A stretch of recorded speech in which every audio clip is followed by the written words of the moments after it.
question number 13 চোৱা কি কৈছে ABCD ট্ৰেপেজিয়ামৰ AB সমান্তৰাল DC ইয়াতে কৈছে ABCD এটা ট্ৰেপেজিয়াম বুলি কৈছে আৰু কৈছে যে ইয়াতে AB কাৰ সমান্তৰাল DCৰ সমান্তৰাল বুলি কৈছে আৰু কৈছে যে ACৰ সমান্তৰাল এডাল ৰেখাই AC যেটো কৰ্ণ আছে ইয়াৰ এডাল সমান্তৰাল ৰেখাই কি কৰিছে BCক সমান্তৰাল এডাল ৰেখাই ABক X বিন্দুত কাটিছে এটো হৈছে X আৰু BCক কৈছে Y বিন্দুত কাটিছে তাৰপিছত কৈছে যে প্ৰমাণ কৰা যে কালি ADX অৰ্থাৎ ADX এইখিনিৰ কথা কৈছে এটো ত্ৰিভুজৰ কথা কৈছে আৰু সমান কালি ACY অৰ্থাৎ এইখিনি ACY অৰ্থাৎ এইখিনিৰ কালি আৰু এইখিনিৰ কালি সমান হ'ব বুলি তোমালোকক প্ৰমাণ কৰিব দিছে চিত্ৰটো তোমালোকে এনেদৰে অঙ্কন কৰিবা ধুনিয়াকে ইয়াতে তাৰপিছত ইয়াতে অঙ্কন কৰিব লাগিব ইয়াতে CX অঙ্কন কৰা হৈছে মই অলপ বুজাই দিছো চোৱা ইয়াতে কি কৈছে ABCD এটা ট্ৰেপেজিয়াম বুলি কৈছে AB সমান্তৰাল DC বুলি কৈছে ঠিক আছে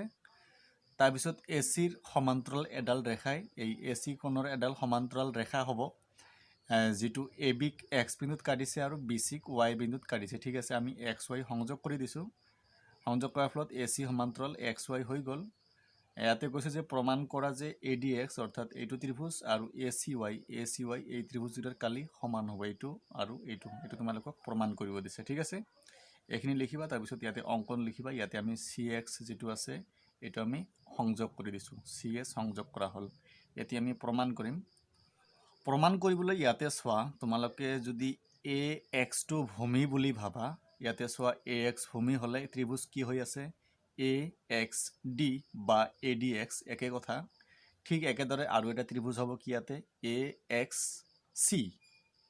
ঠিক আছে AXD আৰু AXC এই ত্ৰিভুজ দুটা চোৱা তোমালোকে একে ভূমিৰ ওপৰত আছে কাৰ ওপৰত আছে AX ৰ ওপৰত আছে আৰু ত্ৰিভুজ দুটা চোৱা তোমালোকে AX আৰু DC একে সমান্তৰাল ৰেখাৰ ওপৰত আছে তেনে ক্ষেত্ৰত আমি ক'ব পাৰিম যে AXD আৰু AXC এই ত্ৰিভুজ দুটাৰ কালি কি হ'ব সমান হ'ব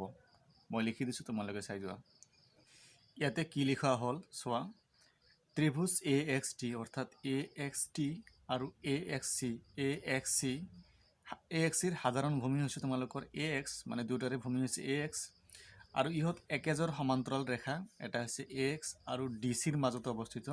তেনে ক্ষেত্ৰত আমি ক'ব পাৰিম যে কালি AXD কালি কাৰ সমান হ'ব AXৰ কালিৰ সমান হ'ব এটা তোমালোকে 1 নম্বৰ দি ৰাখা ইয়াৰ বাহিৰত তোমালোকে ইয়াতে চোৱা এতিয়া তোমালোকে AC যদি ভূমি বুলি ভাবা তেনে ক্ষেত্ৰত ইয়াতে তোমালোকে চোৱা ইয়াতে কি ত্ৰিভুজ হৈ আছে AC ভূমি যদি তোমালোকে ধৰা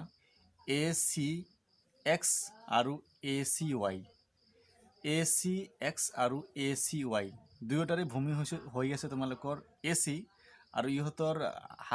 সাধাৰণ ভূমি দুটা সাধাৰণ সমান্তৰাল ৰেখা কি হ'ব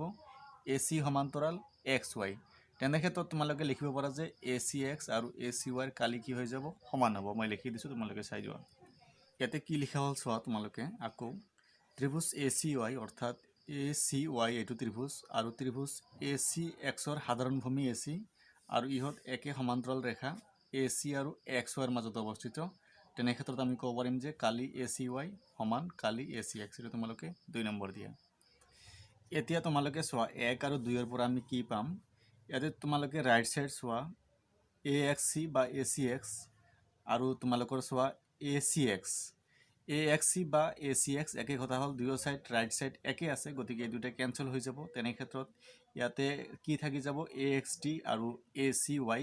এটো থাকি যাব এইখিনি তোমালোকক প্ৰমাণ কৰিব দিছে তেনে ক্ষেত্ৰত তোমালোকে ডাইৰেক্ট লিখিবা কালি AXD সমান কালি ACY AXD ADX ইয়াতে দিছে কোনো কথা নাই ADX লিখিব পাৰা ইয়াতে ডাইৰেক্ট লিখি দিয়া কালি AXD ইয়াতে আহিছে ADX একে হল মই ইয়াতে ডাইৰেক্ট ADX লিখিছো সমান কালি কি বুলি কৈছে ACY এটো কালি ACY এইখিনি তোমালোকক প্ৰমাণ কৰিব দিছে এইখিনি লিখিলে হৈ যাব 30 নম্বৰ সলভ হৈ গল কিবা বুজি নাপালে কমেন্ট কৰি জনাবা ধন্যবাদ